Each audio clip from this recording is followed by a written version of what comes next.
ಕತೆ ಶುರುವಾಗಿದ್ದು ಗಾಯದಿಂದ, ಗಾಯ ಆಗಿದ್ದು ಜನರ ಮಾತಿನಿಂದ, ಕಾಣದ ಪ್ರೀತಿಯಿಂದ, ಹುಡುಗ ಅಳಬಾರದು ಅನ್ನೋ ನಿಯಮದಿಂದ. ಈ ಗಾಯ ಎಲ್ಲ ಹುಡುಗರಿಗೂ ಆಗುತ್ತೆ. ಈ ಗಾಯದ ಬಗ್ಗೆ ಯಾರಿಗಾದರೂ ಹೇಳಿದರೆ ಜನ ನಗ್ತಾರೆ, ಇಲ್ಲಾಂದರೆ ಸುಮ್ಮನೆ ಇರಿಸೋದಕ್ಕೆ ಪ್ರಯತ್ನ ಪಡ್ತಾರೆ. ಸುಮ್ಮನೆ ಇರಿಸಿದ ಗಾಯ ಮುಂದೆ ಕಲ್ಲಾಗುತ್ತೆ, ಅದೇ ಕಲ್ಲು ಮುಂದೆ ಗೋಡೆ ಆಗುತ್ತೆ.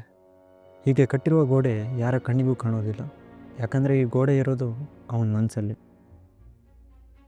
ದಿನಗಳು ದಾಟಿವೆ, ವರ್ಷಗಳು ಕಳೆದಿವೆ. ಅಡಗಿಸಿರುವ ಭಾವನೆ ಈಗ ಗಟ್ಟಿಯಾಗಿ ಕಲ್ಲಾಗಿದೆ.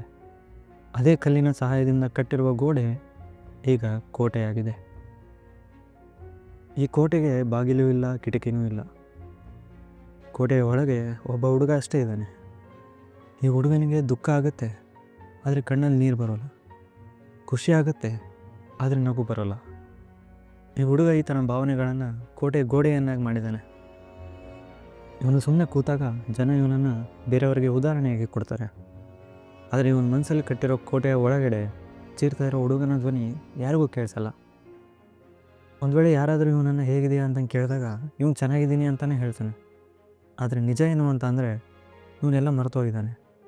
ಕಷ್ಟದಲ್ಲಿ ಸಹಾಯ ಕೇಳೋದಾಗಿರ್ಬೋದು, ಅಥವಾ ಇವನ ಕಷ್ಟಗಳನ್ನು ಬೇರೆಯವ್ರಿಗೆ ಹೇಳ್ಕೊಳ್ಳೋದಾಗಿರ್ಬೋದು, ನೋವಾದಾಗ ಅಳೋದಾಗಿರ್ಬೋದು, ಖುಷಿಯಾದಾಗ ನಗೋದಾಗಿರ್ಬೋದು, ಎಲ್ಲವನ್ನೂ ಮರೆತೋಗಿದ್ದಾನೆ. ಈ ಕೋಟೆಯ ಗೋಡೆ ನಡುವೆ ಕಳ್ಕೊಂಡಿದ್ದಾನೆ. ಆದರೆ ಕೋಟೆ ಕಟ್ಟೋದನ್ನು ನಿಲ್ಲಿಸಿಲ್ಲ. ಈಗ ಕೋಟೆ ತುಂಬಾ ಗಟ್ಟಿಯಾಗಿದೆ. ಕೋಟೆಯ ಗೋಡೆಗಳು ತುಂಬಾ ದಪ್ಪ ಆಗಿದ್ದಾವೆ. ಹೊರಗಡೆಯಿಂದ ಯಾರೂ ಒಳಗಡೆ ಬರೋಕ್ಕಾಗಲ್ಲ. ಹೊರಗಡೆ ನಡೆಯೋ ಮಾತು ಒಳಗಡೆ ಕೇಳಿಸೋದೇ ಇಲ್ಲ. ಇದೇ ಹುಡುಗ ಕೋಟೆ ಒಳಗಿಂದನೇ ಜಗತ್ತನ್ನು ನೋಡೋದಕ್ಕೆ ಶುರು ಮಾಡ್ತಾನೆ. ಕೋಟೆಯ ಸುತ್ತ ಜನ ಸೇರ್ತಾರೆ. ಕೋಟೆಯ ಮೇಲೆ ನಿಂತು ಜನ ಹೇಳೋ ಪ್ರತಿಯೊಂದು ಮಾತನ್ನು ಕೇಳಿಸ್ಕೊತಾನೆ. ಕೋಟೆ ಒಳಗೆ ಕೂತು ಜನರಿಗಾಗಿ ಕಾಯ್ತಾನೆ. ಯಾರಾದರೂ ಅವನನ್ನು ಬೆಂಬಲಿಸೋ ಜನ ಅವನಿಗಾಗಿ ಕಾಯ್ತಾರೆ ಅನ್ನೋ ಕಾರಣಕ್ಕೋಸ್ಕರ ಕಾಯ್ತಾನೆ. ಆದರೆ ಒಂದು ದಿನ ಯಾರೂ ಅವನಿಗೋಸ್ಕರ ಕಾಯಲ್ಲ. ಎಲ್ಲರೂ ಅವನಿಂದ ದೂರ ಹೋಗ್ತಾರೆ. ಎಲ್ಲರನ್ನ ಕಳ್ಕೊಂಡ ಇವನು ಈಗ ಮೆಟ್ಟಿಲನ್ನು ಕಟ್ಟೋದಕ್ಕೆ ಶುರು ಮಾಡ್ತಾನೆ.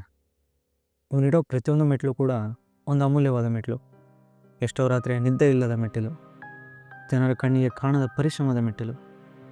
ಇವನಿಡೋ ಪ್ರತಿಯೊಂದು ಮೆಟ್ಟಿಲ ಮೇಲೆ ಬರೀತಾನೆ, ಒಂದು ದಿನ ಎಲ್ಲರೂ ಬರ್ತಾರೆ, ಒಂದು ದಿನ ಎಲ್ಲರೂ ನನ್ನನ್ನು ನೋಡ್ತಾರೆ. ಹೀಗೆ ಮೆಟ್ಟಿಲನ್ನು ಕಟ್ಕೊತ ಹೋದ ಹುಡುಗ ಒಂದಿನ ಎತ್ತರಕ್ಕೆ ಹೋಗ್ತಾನೆ. ಯಾರೆಲ್ಲ ಅವನನ್ನು ಬಿಟ್ಟೋಗಿದ್ರು ಈಗ ವಾಪಸ್ ಬರ್ತಾ ಇದ್ದಾರೆ. ಯಾರೆಲ್ಲ ಅವನನ್ನು ಬೈತಾ ಇದ್ರು ಈಗ ಹೊಗಳ್ತಾ ಇದ್ದಾರೆ. ಅವ್ರು ಹೊಗಳೋ ಪ್ರತಿಯೊಂದು ಮಾತನ್ನು ಕೇಳಿಸ್ಕೊತಾನೆ, ಆದರೆ ಏನೂ ಮಾತಾಡಲ್ಲ. ಸಾಧಿಸಿದ ನಂತರವೂ ಕೋಟೆ ಒಳಗೆ ಇವನಿನ್ನೂ ಸಣ್ಣ ಹುಡುಗನಷ್ಟೇ. ಈ ಹುಡುಗನಿಗೆ ಇನ್ನೂ ಯಾರ ಪ್ರೀತಿನೂ ಸಿಕ್ಕಿಲ್ಲ, ಮತ್ತು ಯಾರ ಅಪ್ಪುಗೇನೂ ಸಿಕ್ಕಿಲ್ಲ. ಮತ್ತು ಇವನು ನಗೋದೂ ಇಲ್ಲ, ಇವನು ಅಳೋದೂ ಇಲ್ಲ. ಯಾರೋ ಮಾಡಿದ ತಪ್ಪಿಗೆ ಇವನು ಕ್ಷಮೆ ಕೇಳ್ತಾನೆ. ಆದರೆ ಯಾರೋ ಮಾಡಿದ ತಪ್ಪಿಗೆ ಇವನು ಬಯಸ್ಕೊಂಡಾಗ ಯಾರೂ ಇವನ ಹತ್ರ ಕ್ಷಮೆ ಕೇಳಲ್ಲ. ಆದರೂ ಇವನಿಗೆ ಇವನ ಮೇಲೆ ಹೆಮ್ಮೆ ಇದೆ. ಯಾಕಂದರೆ ಯಾರೂ ಇಲ್ಲದ ಸಮಯದಲ್ಲಿ ಯಾರ ಸಹಾಯನೂ ಕೇಳದೇನೆ ಎತ್ತರಕ್ಕೆ ಹೋದೆ ಅನ್ನೋ ಕಾರಣಕ್ಕೋಸ್ಕರ ಇವನ ಮೇಲೆ ಇವನಿಗೆ ಹೆಮ್ಮೆ ಇದೆ.